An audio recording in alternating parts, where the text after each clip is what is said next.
Hi, my friends. Jim Holmes here, and I'm back with video number 6 in a series of healing videos I'm doing based on my memoir,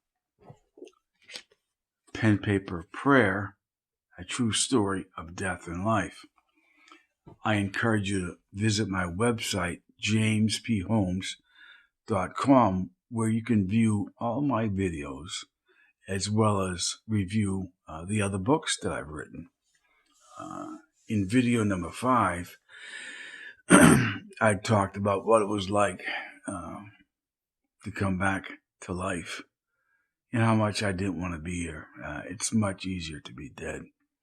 And that's also when my 30-year struggle commenced for me to be somewhat normal again. I was entering a really tough time in my life. And I also said that a pine tree was going to enter my life to change it, but this time for the better. As you may recall, it was a pine tree that my car hit that caused so much damage to Steve and myself and my car. I was just failing at job after job. I couldn't think straight. Things just weren't clicking for me, and I started to go through job after job, and then my resume got longer, and people would look at it and say, "I'm not hiring this guy. I mean, look at all the jobs he's had in this short period of time, man. Something's wrong with him." And they were right. So I was kind of desperate for work, and not kind of, I was. And I saw an ad in the local paper for a tree guy. Tree experts over in Austinville were looking for tree workers. Hey, I'd done a lot of different things since my accident, and why not? I mean, I knew nothing about trees, but it was an opportunity. And fortunately, Bartlett was just as desperate for workers as I was for work. So they hired me. Now, when you start in a tree company and you don't know anything, they stick you on the ground. It's called the ground guy. What else? And basically, the ground guy, when limbs fall, branches, whatever, from the cutters up in the tree, you go gather them up and you drag them back to the chipper and you feed them through, and then you go do it again. Or if logs are coming down, once they hit the ground, you pick them up and put them on your shoulder and hump them back to the truck and throw them in the back. That's how it was when I started doing tree work. It was tough work. The standing joke in the industry is that if someone doesn't like doing groundwork, you don't have to fire them because they always quit before you can. I mean, they're just gone. It's like you just run through ground guys. It's unbelievable.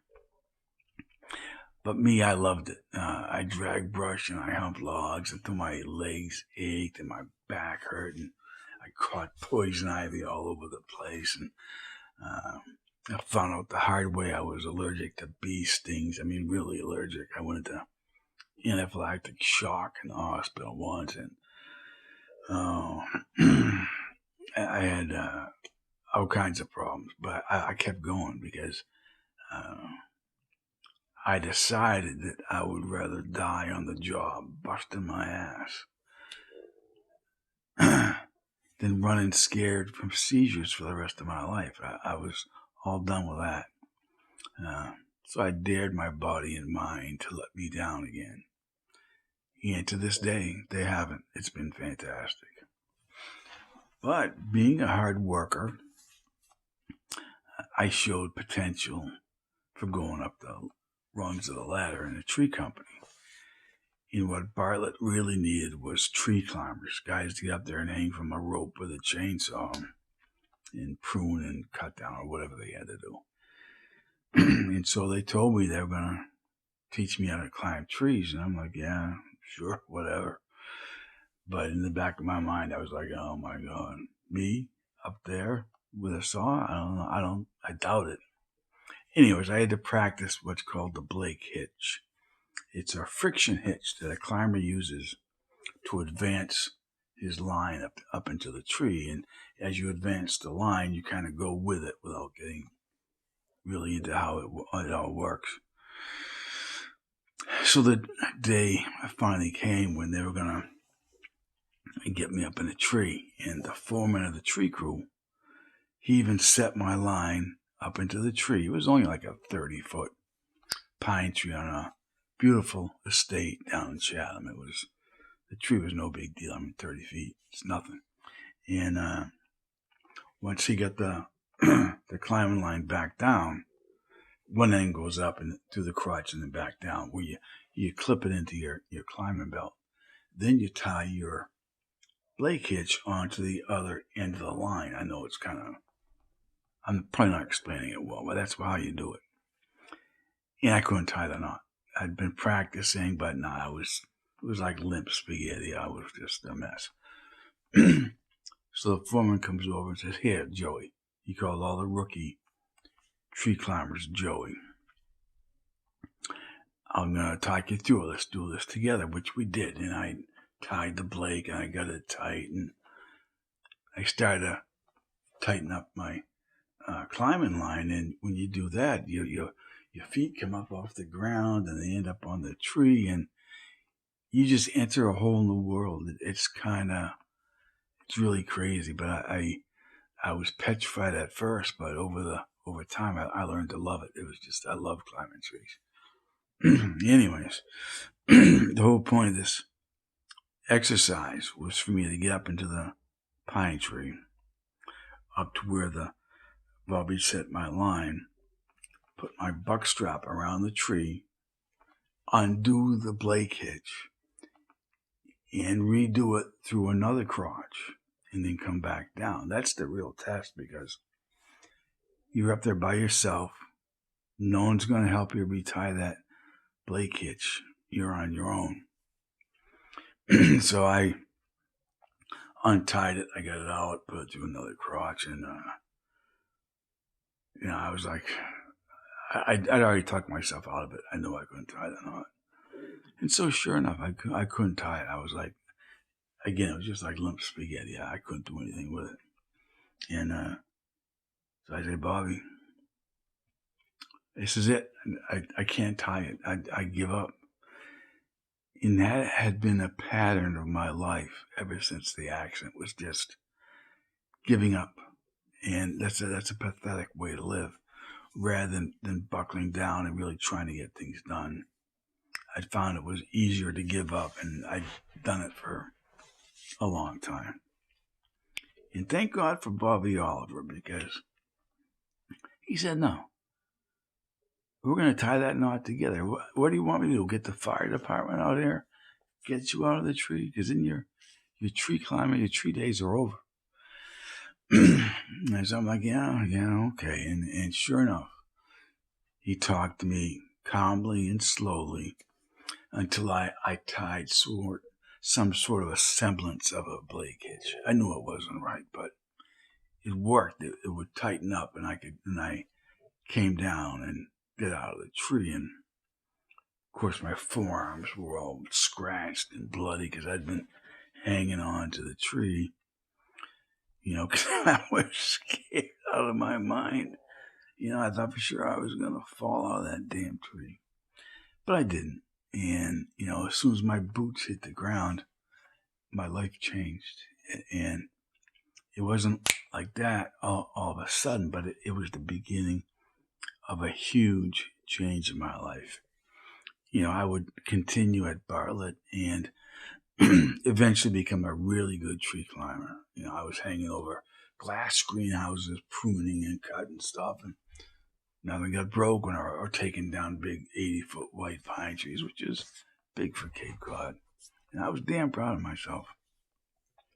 Eventually they made me a foreman of a crew at Bartlett, which was, a big deal.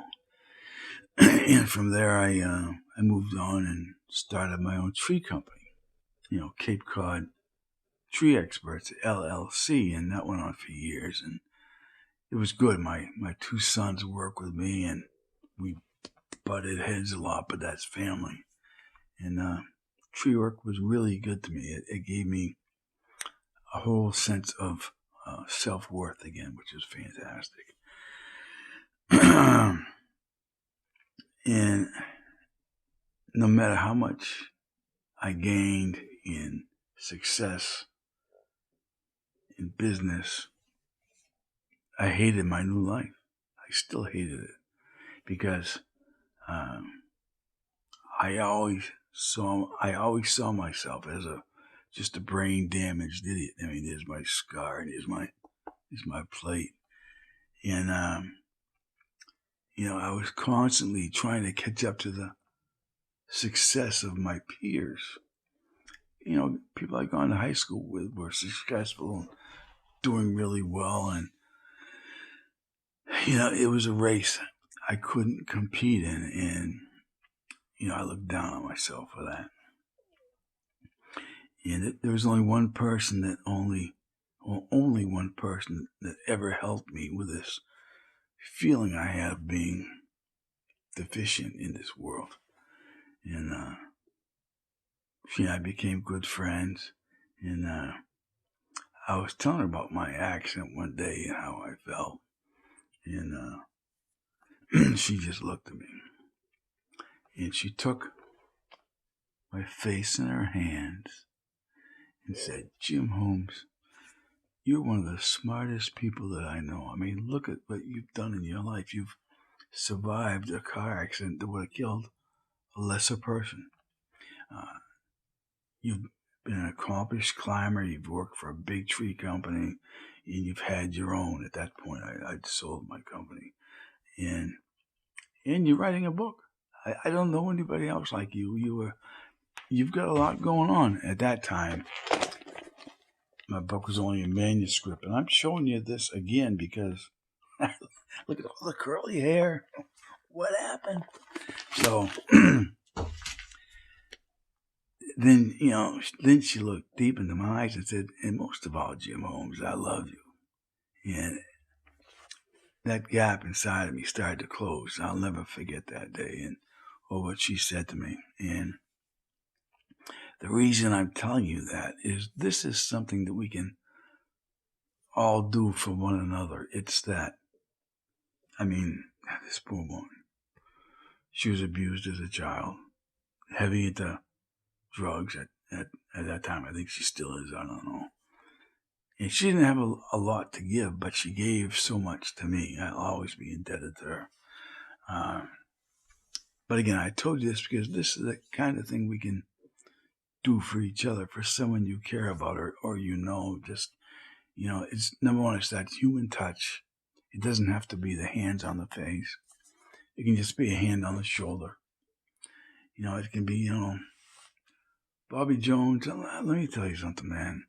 This is something I've always really admired about you. You show up, you work hard, you look good, and you're just a good guy. And I really appreciate that about you. And a lot of people blow that off and they don't want to hear it. But I guarantee you, those people, they're listening. And especially if you mean it. And you don't know what that person's going through that day and how much that probably means to them. And it might be years down the line, they'll come back to you and say, "Remember that day you told me how much you appreciated what a good worker I was and how I was always well dressed and took care of myself. Thanks, man, because I was having a tough day that day. And you really helped me. You really helped me." So those are the kinds of things that help me, and we can also do that for each other. Now, this is the last video I'm going to do about pen, paper, prayer, because going back to that time in my life is very draining. It's painful for me, and I've written and I've talked enough about it for a while. I need a break. I will be doing other videos. The book I wrote after Pen, Paper, Prayer is, I don't have it with me. It's called The Mailbox Mysteries, and the first volume 1 is In My Father's Footsteps. The main character, Jack Harrington, is loosely based on me. In Love of His Life, Wendy is based on the woman that held my face and helped me so much. They never get together. Well, maybe I shouldn't tell you that. It's a long way to go in those books. But I think you'll find that interesting.